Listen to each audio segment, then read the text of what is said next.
Ladies and gentlemen, boys and girls of all ages, welcome to Ella Rose Pokaluk's Ancient China and India presentation. Take it away, Ella. Oh, and by the way, this presentation is recorded today because I have a unit test tomorrow on it. Okay, let's do it. Ancient China. So here is the geography. The mountains are Himalaya, Tian Shan, and Altai.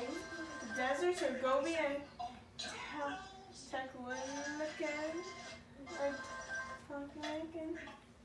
Waters are Huani, He River, Chang River, Yellow Sea, and Pacific Ocean.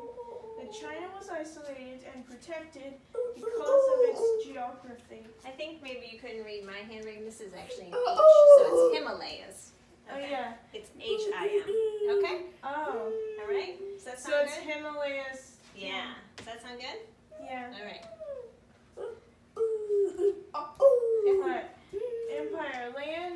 Empire is the land that is controlled or conquered by the leader of the civilization. Dynasty is a royal ruling family that refers to the time they are in power, which is like yours. They control politics, culture, society, and religion.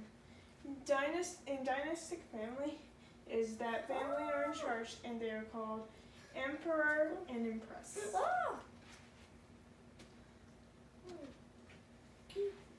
The three important dynasties are Han Dynasty, which is spreading Confucianism. It's the Silk Road. Did the Silk Road, didn't he? Next up is Tang Dynasty, which is new technology, expanding trade. That's Lily, that's Ella's little sister. She's very excited, it sounds like, about the dynasties, aren't you, Lily? You okay? And what's the third dynasty? The Ming Dynasty, which is known for their culture, art, plays, and beautiful things. He expanded territory and made the empire bigger! Religions of China, Part 1. We have Buddhism that came from ancient India. We have Buddha, Four Noble Truths, Eightfold Path, Nirvana, which is enlightenment. 2 is Confucianism, which is philosophy, which is the way of thinking. Developed by Confucius, people are basically good, and it uses a social and political system. This is the one we said you're like, right? You basically think people are good? Yeah. Religions of China, Part 2. The rules are applied to the family and government. This is still for Confucianism, right? Yep. Okay. Number 1, show respect to your elders. 2, be kind to everyone. 3, take care of the younger ones. 4, be obedient and loyal to the family and ancestors and government. And the last rule, number 5, serve others. It's not all about you or yourself. Religions of China, Part 3. Legalism is the interest of ruling class. The ruling class was above or more important than the citizens. Strong central government that had absolute power and control. Strict laws, harsh punishment. It's believed that people are naturally bad. Technical difficulties in the background. We got Lily in here with us. Yeah. Alright, Religions of China, Part 4, which is the final part. Taoism is a philosophy, ethical system, which is the way of thinking and behaving. It was created by Lao Tzu during Han Dynasty. Yeah, some of those H's became ITs, but that's okay. During Han Dynasty. Belief is people should reject desires. It's supposed to be desires. Should reject desires and possessions and live a simple life and commune with nature. think these are just some handwriting things. Politics. Chinese religion and philosophy played an important role in the government. It showed or told people how to behave towards the leaders they want to believe. So, the citizens are the emperor and wife and children or father. They are both loyal, respectful, and obey. They are both. Listen. Mandate from heaven, part 1. Mandate is the order. It is claimed that the emperor had authority to rule and govern based on being told by their gods. This is how emperors were chosen. Made emperors had to answer to the people. So let me ask you, if an emperor was bad, did he stay the emperor? No, he didn't. Mandate from heaven, part 2. Natural disaster or food, earthquake, tsunami, famine. The emperor failed to govern responsibility and mistreated and abused in his power. The mandate from heaven could be taken away and emperor would lose power. Mandate from heaven, part 3, final part. Divine right, which is the right power given to the emperor by the mandate from heaven. From the gods, it's from the gods or exclusive. Tsunamis like a hurricane, it happens on the Pacific Ocean. And famine is a period of no food due to drought, starvation. Would you like to live through a famine? No. No pizza, huh? That's sad. All right.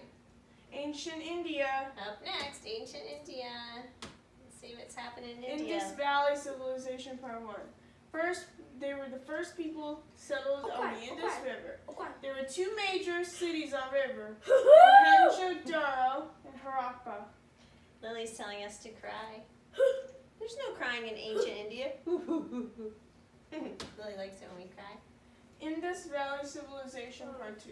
Cities were urbanized, developed, drainage systems, plumbing, sewer system, wells, and playgrounds. Infrastructure and keeps the city from turning the arrows to that direction. Do you like it so far? I do. You did a great job. Indus Valley Civilization, part 3, final part. And 1500 BCE, Aryans from north invaded through Khyber Pass, took over land, chased people out, fierce warriors forced people to follow their beliefs.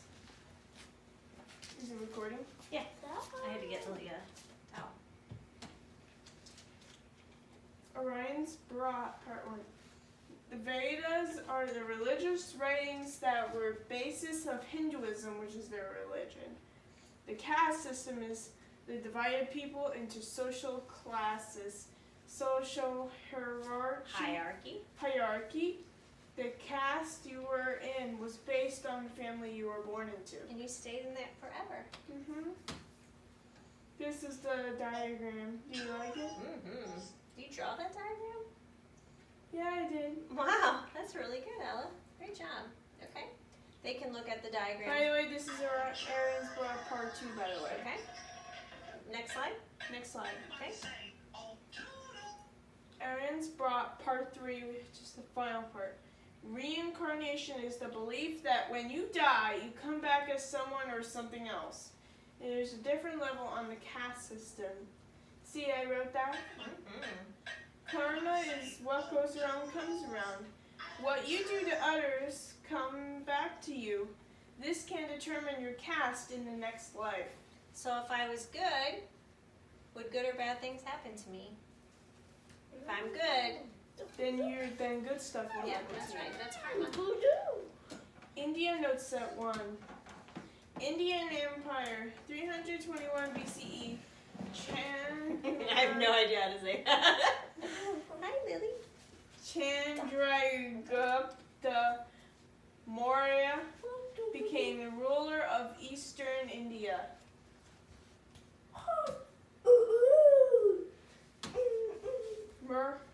Mauryan Empire, part 1. Autocratic is the total power ruled as they please. So, auto means self and cratic means to govern rule. It divided land into units similar to counties.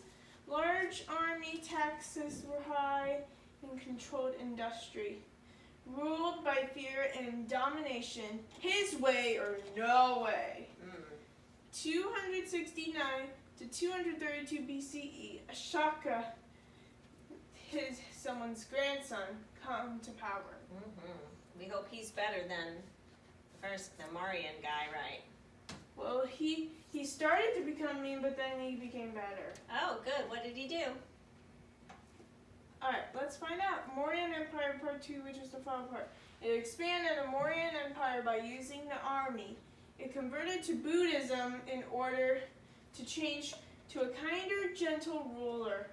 Sent missionaries to spread Buddhism and convert people. India notes set 2. Buddhism is an ethical system. Philosophy is the way of thinking. Monotheistic is the belief in one higher power. Do you remember what it's called when it's many gods? It's Hindu. Yeah, Hinduism is one of them. It's poly instead It's of poly. monotheistic. Yeah, instead of mono. Yeah, go ahead. It was founded by Siddhartha Gautama. He became known as Buddha, Enlightened One. The goal was to find the cause of human suffering. For 6 years, he wandered around meditating, talking to people, and trying to find a solution for human suffering. He wanted to end human suffering. You've meditated, haven't you? Yeah. In India notes set 3.